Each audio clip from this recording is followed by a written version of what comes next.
ஆண்டின் பொதுக்காலம் 31ஆம் வாரம் வெள்ளிக்கிழமை.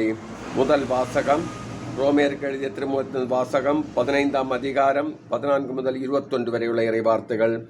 என் சகோதர சகோதரிகளே, நீங்கள் நன்னயம் நிறைந்தவர்களாயும் எல்லா அறிவும் நிரம்ப பெற்றவர்களாயும் ஒருவர் மற்றவரை அறிவுறுத்தக்கூடியவர்களாயும் இருக்கிறீர்கள் என நான் உறுதியாக நம்புகிறேன்.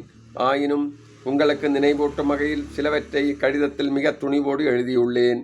நான் கடவுளின் அருளை பெற்றவன் என்பதால் தான் அவ்வாறு எழுதினேன். அந்த அருள்தான் என்னை பிற இனத்தாருக்கு பணி செய்ய கிறிஸ்து இயேசுவின் ஊழியனாயிற்று.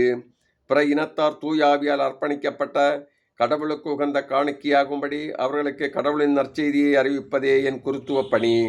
ஆகையால் கடவுளுக்காக செய்யும் இந்த பணியை முன்னிட்டு கிறிஸ்து இயேசுக்குரியவனாகிய நான் பெருமை பாராட்டிக் கொள்ள இடமுண்டு. பிற இனத்தார் தமக்கு கீழ்ப்படியும் பொருட்டு கிறிஸ்து என் வழியாய் சொல்லாலும் செயலாலும் அருமடையாளங்கள் அருஞ்செயல்களினால் வல்லமையாலும் கடவுளின் ஆவியின் வல்லமையாலும் செய்து முடித்தவற்றை தவிர வேறதையும் பற்றி பேச நான் துணிய மாட்டேன். இவ்வாறு எருசலேம் தொடங்கி இல்லிரிக்கம் மாநிலம் வரை எங்கும் சுற்றி கிறிஸ்துவின் நற்செய்தி அறிவிக்கும் பணியை முடித்து விட்டேன். கிறிஸ்துவின் பெயரை கேள்விப்படாத இடங்களில் மட்டும் நற்செய்தி அறிவிப்பதே என் நோக்கமாயிருந்தது. ஏனெனில் வேறொருவர் இட்ட அடித்தளத்தின் மேல் கட்டி எழுப்ப நான் விரும்பவில்லை. ஆனால் தங்களுக்கு சொல்லப்படாததை அவர்கள் காண்பர், தங்கள் கேள்விப்படாததை அவர்கள் புரிந்து கொள்வர். இது ஆண்டவர் வழங்கும் அருள்வாக்கு. இறைவா, உமக்கு நன்றி.